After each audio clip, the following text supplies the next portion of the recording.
5,000 से ज्यादा mobile detail खंगाले और 500 से ज्यादा सीसीटीवी कैमरे खंगाले। जिस लड़के की हत्या हुई है उसे लड़के पसंद थे। आपको सुनकर थोड़ी हैरानी हो रही होगी कि भाई ये क्या खबर है। अननेचुरल सेक्स का आदी था और वो उससे बार बार उस लड़के से डिमांड कर रहा था करने का। इसी कारण से उसके द्वारा हत्या की गई। हत्या करने के बाद वो लड़के पसंद थे, लड़कियों उसमें उतनी ज्यादा इसको इंटरेस्ट नहीं थी। लेकिन स्कूल में डांस टीचर था और ये भी पता चला कि स्कूल में इसने एक बार नहीं कई बार इसने कई लड़कों को ट्राई कर चुका था, छात्रों को ऑफर किया था। हालांकि इसने उसको बताया था कि एक लड़का ऐसा है जो ऐसा ऐसा करता है और इसी से चूंकि 16 साल का लड़का है तो आकर्षित हुआ वो और एक बार उसके घर में जाके उसने उसके साथ संबंध बनाए। दूसरी बार ये 1-2 महीने बाद फिर से ये संबंध बनाने के लिए और कुछ गिल्टी में बाद में पता चलता है कि सत्यम का जो नेचर था, सत्यम का जो व्यवहार था, स्कूल वालों से पूछताछ की, मोहल्ले वालों से पूछताछ की तो पता चला कि ये थोड़ा अलग किस्म का था। इसकी दोस्ती लड़कियों से कम थी, लड़कों से ज्यादा थी। और साथ ही साथ जब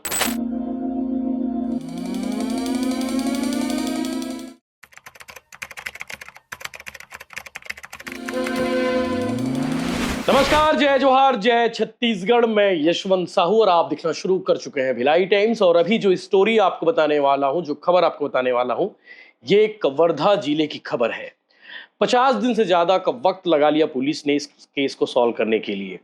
5,000 से ज्यादा मोबाइल डिटेल खंगाले और 500 से ज्यादा सीसीटीवी कैमरे खंगाले। जिस लड़के की हत्या हुई है उसे लड़के पसंद थे। आपको सुनकर थोड़ी हैरानी हो रही होगी कि भाई ये क्या खबर है। सत्यम दास मानिकपुरी 27 साल के आसपास इसकी उम्र थी और एक प्राइवेट स्कूल में डांस टीचर था। जिस स्कूल में ये डांस टीचर था उसी स्कूल के कई बच्चों को ये ट्राई कर चुका था कि उसके साथ संबंध बनाने के लिए। इसके अलावा जिस लड़के ने 16 साल का लड़का है, 10वीं का छात्र है और अभी एग्जाम दे रहा था, सारंगगढ़ का ये मूलता निवासी है, कवर्धा में रहकर पढ़ाई कर रहा था और यही सी 10वीं के छात्र ने हत्या की वारदात को अंजाम दिया है क्योंकि ये लड़का त्रस्त हो गया था इसके फोन कॉल से, इसके दबाव से। युवक की हत्या हुई है जिसका नाम है सत्यम दास। सत्यम दास बार बार इसे फोन करता था, बार बार इसे बुलाता था कि चलो हम घूमने चलते हैं। और साफ शब्दों में कहूं तो बार बार फोन कर कर एक ही शब्द कहता था कि हम करते हैं।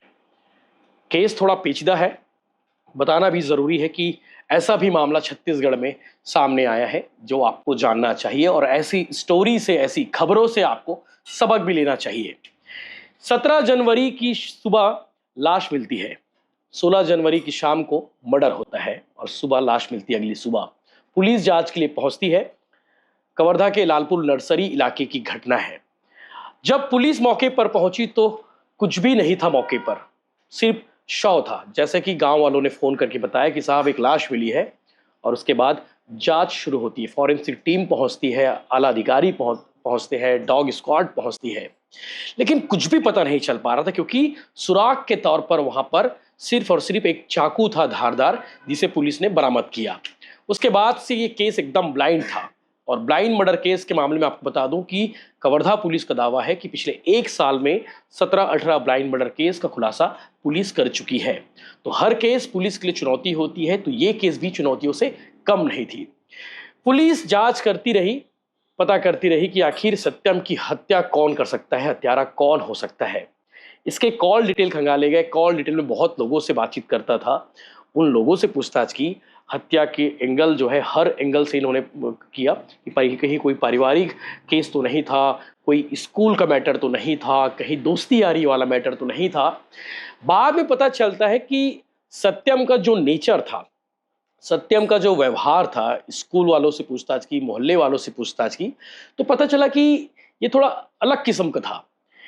इसकी दोस्ती लड़कियों से कम थी, लड़कों से ज्यादा थी। और साथ ही साथ जब व्हाट्सएप चैट देखे गए, इंस्टाग्राम चैट देखे गए तो अधिकांश मैसेज लड़कों को भेजे गए थे और अधिकांश इंस्टाग्राम पर फॉलो या फिर इंस्टाग्राम पर मैसेजेस थे वो लड़कों से थे और बातें थोड़ी अलग टाइप की थी। पुलिस जांच कर रही थी। इस बीच एक क्लू मिलता है क्योंकि सीसीटीवी फुटेज लगभग 500 से ज्यादा जगहों के खंगाले गए। पुलिस ने ऐसा कोई कोना नहीं छोड़ा जहां से जांच नहीं की हो, क्योंकि जिस हत्यारे ने इस कांड को अंजाम दिया है वो बहुत स्मार्ट है। 10वीं का छात्र है, लेकिन उसके कॉल डिटेल खंगाले गए, उसके मोबाइल हिस्ट्री पुलिस ने जब खंगाला, पुलिस भी हैरान हो गई कि बड़ा मारने से पहले इसने क्या क्या इंतजाम किए। आरोपी वो सारी चीजों को समझ लिया था कि कैसे आरोपी पकड़े जाते हैं हत्या करने के बाद, क्योंकि वो त्रस्त हो गया था। एक बार वो उसके साथ, एक बार नहीं कई बार सत्यम के साथ वो अननेचुरल कर चुका था और सत्यम को अननेचुरल करने में भी मजा आता था और उसे कराने में भी मजा आता था। पुलिस ने साफ साफ इन शब्दों का यूज किया है, वो मैं ही आपको बता रहा हूं। तो इस केस में सीसीटीवी कैमरे से एक फुटेज नजर आया। सत्यम पीछे बैठा हुआ है और लालपुर नर्सरी की ओर जाते हुए दिखा। पुलिस के चेहरे पर मुस्कान आ गई कि भैया चलो यार, कुछ तो हमें क्लू मिला। पता किया गया कि स्कूटी में बैठा हुआ है, वो स्कूटी किसकी है। तो गाड़ी नंबर पता चला कि बेमेतरा का है। पुलिस बेमेतरा पहुंचती है और बेमेतरा के असली मालिक तक पहुंचती है, उससे पूछताछ करती है। तो पुलिस को बताता है कि भैया मैं तो गाड़ी बेच चुका हूं कवर्धा में। तो कवर्धा के उस आदमी तक पहुंचती है, उसने भी कहा कि मैं तो गाड़ी किसी और को बेच चुका हूं।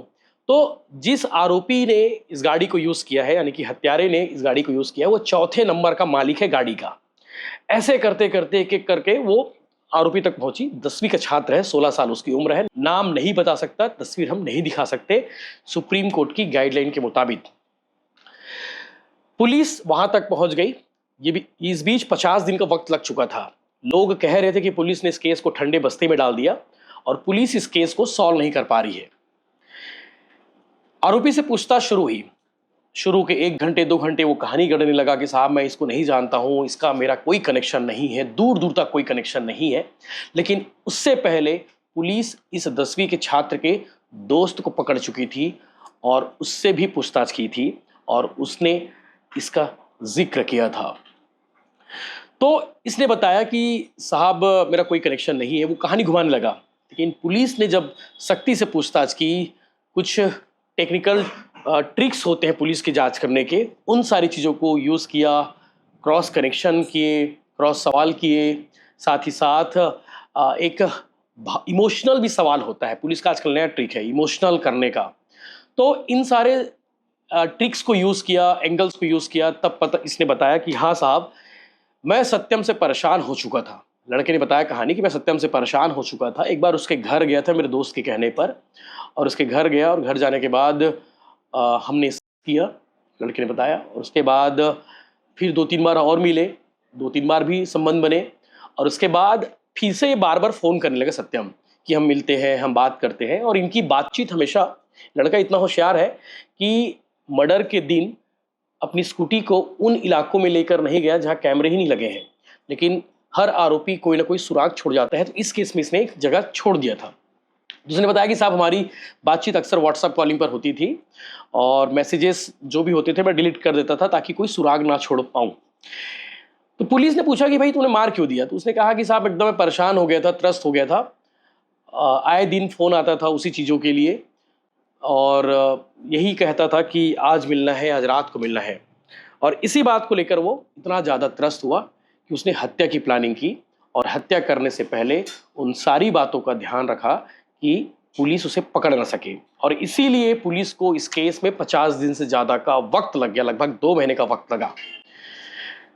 इसने एक और चीज़ बताई कि हत्या वाली दिन शाम को जब लेकर गया वो, और जिस वक्त वारदात को अंजाम दिया उस वक्त रात हो चुकी थी। उस दिन भी इनके बीच संबंध बने थे और गाना सुनाया, वीडियो भी दिखाया फ़ोन पर। और जैसे ही उसका ध्यान भटका, यानी कि सत्यम का ध्यान भटका, उसी बीच उसने गले पर चाकू मार दिया, धारदार चाकू रेत दिया गला और उसके बाद वहीं पर उसकी मौत हो गई और वहां से वो भाग निकला। भागने के बाद उसने फोन को दूसरी जगह फेंका और सिम को दूसरी जगह फेंका। हालांकि पुलिस ने कल 4 घंटे की मेहनत करने के बाद दोनों चीजों को रिकवर कर लिया है, यानी कि बरामद कर लिया है। और पुलिस को कंफ्यूज करने के लिए उसने फोन को नदी में और सिम को कहीं और जगह पर फेंका, प्रॉपर ट्रीटमेंट करके, ताकि पुलिस पकड़ ना सके। क्राइम पेट्रोल वगैरह इसने बहुत देखा है, क्राइम स्टोरीज इसने बहुत सारी देखी है, क्राइम की पुस्तकें इसने पढ़ी है।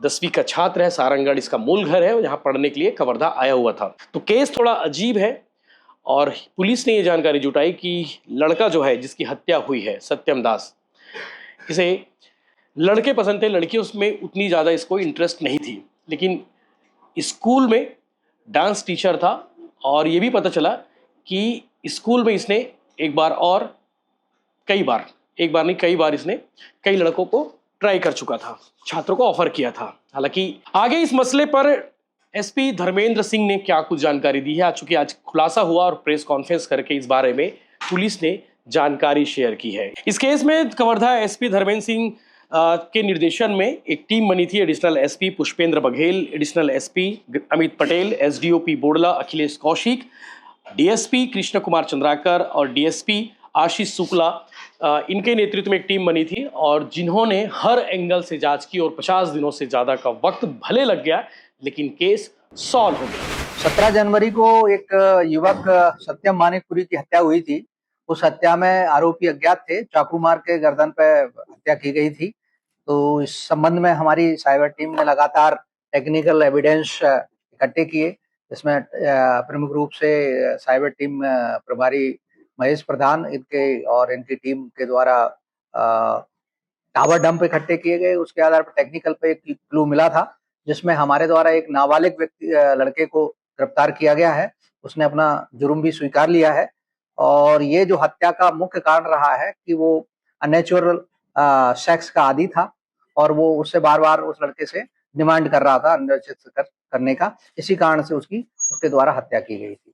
हत्या करने के बाद वो बहुत दिनों तक अपने घर पे ही छुपा रहा। इसके बाद हम लोगों की पुलिस टीम के द्वारा दबिश देके विभिन्न जिलों में, और इसको कल वहां से हिरासत में लिया गया सारंगढ़ जिले से, और आज पूछताछ करने पर उसने अपना जुर्म स्वीकार करके विधिवत इसको गिरफ्तार कर बाल संरक्षण गृह भेजा जा रहा। हत्या को वो उसने सबसे पहले चाकू मारा, उसको 2 चाकू से वार किया। इसके बाद वो जो नीचे गिर गया तो उसको जब वो नहीं मरा तो उसको गला दबा के उसकी हत्या की गई। मोटिव क्या था? मोटिव यही था कि उसको परेशान कर रहा था कि नेचुरल सेक्स के लिए उसको बार बार, और उसको गिल्टी फील हो रही थी। तो पहले इन दोनों के बीच हाँ, पहले संबंध बने हैं, पहले उसके घर पे संबंध बने हैं। इसके बाद ये घटना दिनांक को अपनी स्कूटी से लेके उसको पहले फोन से बात की, गोटिया रोड से उसको स्कूटी से उठाया और घटना स्थल पर ले जाके पहले दोनों ने मोबाइल में कुछ वीडियो वगैरह देखे, इसी दौरान उसने उसकी हत्या कर दी। पुलिस को इतने दिन लग गए, कैसे पहुंची पुलिस आरोपी? पुलिस को ये टेक्निकल सबूत के आधार पर ज्यादा था कि भाई हमारे द्वारा करीब टावर डंप उठाए गए थे वहां से, तो कौन किस किस की मोबाइलें थी।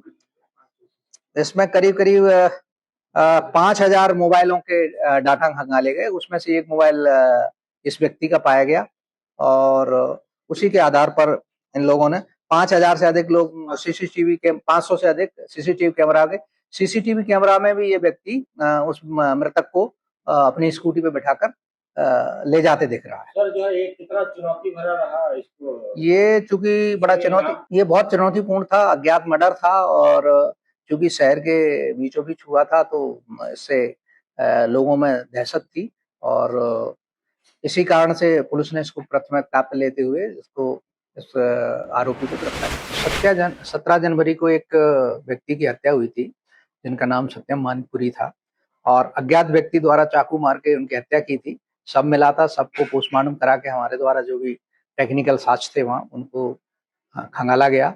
लगभग 500 सीसीटीवी कैमरों को भी देखा गया। करीब 5,000 के करीब जो मोबाइलें थी उनको भी डाटा को खंगाला गया। उससे हम एक निष्कर्ष पे पहुंचे और साथ में एक स्कूटी का पे अंतिम रूप से उसको बैठा के ले जाते हुए दिख रहा है। आरोपी उसके साथ जा रहा है आरोपी के। तो उसी के आधार पर हम लोगों ने पूछताछ की तो पूछताछ में पता चला है कि एक नाबालिग लड़का है जो जिसकी उम्र लगभग 16 साल है, उसके द्वारा इसकी चूंकि उसके साथ वो अननेचुरल सेक्स की डिमांड करता था। एक बार वो संबंध बना चुका था, दूसरी बार भी उसके साथ बनाना चाह रहा था। उसी गिल्टी में आके उसने अपने घर से चाकू लाके उसकी हत्या की। सर आरोपी को कहां से गिरफ्तार किया गया और पुलिस को सुराग कैसे दी? देखिए, पुरुष को तो जो टेक्निकल सुराग थे वो मिल गए थे। इसके आधार पर हम उसकी पूछताछ की, पता लगा कि ये लड़का के जो सारंगढ़ जिले में है अभी, वहाँ से इसको हिरासत में लाकर पूछताछ की गई तो उसके द्वारा अपना जुर्म होना स्वीकार किया है और इसने चाकू से ही उसको मारना बताया। 2 महीना लग गया सर, अपने नाम ही घोषित करना पड़ गया था इस केस को। देखिए, जब तक हम लोग किसी ठोस सबूत पर नहीं पहुंचते तब तक ऐसे कार्रवाई मर्डर जैसे केस में नहीं की जा सकती। हम लोगों ने बहुत सारे लोगों से पूछताछ की, इसमें कई लोगों को ये भी लगा होगा कि ये अनावश्यक रूप से हमको परेशान कर रहे हैं, क्योंकि जरा भी हमको संदेह होता है या उससे कुछ संबंध लिंक निकलता है तो उससे पूछताछ, कई लोगों से पूछताछ की गई इस समय। सर मृतक जो शिक्षक था, तो जो आरोपी है, कहीं वो शिक्षक और छात्र वाला कोई संबंध दोनों के बीच में? नहीं, इसमें कोई संबंध नहीं है। वो अलग स्कूल में पढ़ता है लड़का और ये मृतक है जो अलग है, और मोहल्ला भी ये दोनों का अलग है। मतलब हत्या के बाद जो हथियार है वो कहाँ से बरामद हुए? हत्या के बाद हथियार तो मौके पे ही मिल गया था, क्योंकि हत्या जो लड़के ने ये स्वीकारा है, ये मैं चाकू अपने घर से लाया था। सर वो मतलब जो है समलैंगिक संबंध जो है सिर्फ उसी लड़के से बनाते थे तो कि अन्य और लड़कों से क्या बना? नहीं, अन्य लड़कों से भी कईयों से बनाए हैं उसने, तो चूंकि ये लड़का जो नाबालिग था तो और इसने गिल्टी फील की अपने आप को, गिल्टी में ही इसने इसको ये मारा है। नाबालिग जो आरोपी है, वो उनके चक्कर में कैसे एक लड़का है, इसने उसको बताया था कि एक लड़का ऐसा है जो ऐसा ऐसा करता है, और इसी से चूंकि 16 साल का लड़का है तो आकर्षित हुआ वो, और एक बार उसके घर में जाके उसने उसके साथ संबंध बनाए। दूसरी बार ये 1-2 महीने बाद फिर से ये संबंध बनाने के लिए और कुछ गिल्टी में उसने हत्या की। आरोपी का बैकग्राउंड क्या है सर? पुलिस को इतना वक्त क्यों लगा अभी तक पहुंचने में? देखिए, जब तक हम कंफर्म नहीं हो जाते हैं तब तक किसी पे ऐसे ही हाथ नहीं डाल सकते हैं। क्या पुलिस परिवार से इसके बचाने की प्रयास किया जा रहा है? ये कहना आपका बिल्कुल गलत है कि अगर बचाने का प्रयास किया जाता तो ऐसा नहीं होता कि वो गिरफ्तार किया जाता। सर, अकेले घटना को अंजाम देना काफी नहीं, वो अकेला लड़का काफी 16 साल का होने के बाद भी हष्ट-पुष्ट है, और वो जो मृतक है वो उससे बहुत कमजोर है, और चूंकि इसने चाकू से उसके गर्दन पे वार किए तो एक बार गर्दन पे वार हो जाने के बाद वो हर ब्लाइंड मर्डर हमारे लिए, पुलिस के लिए एक चुनौती होती है और टास्क के रूप में ही लेते हैं।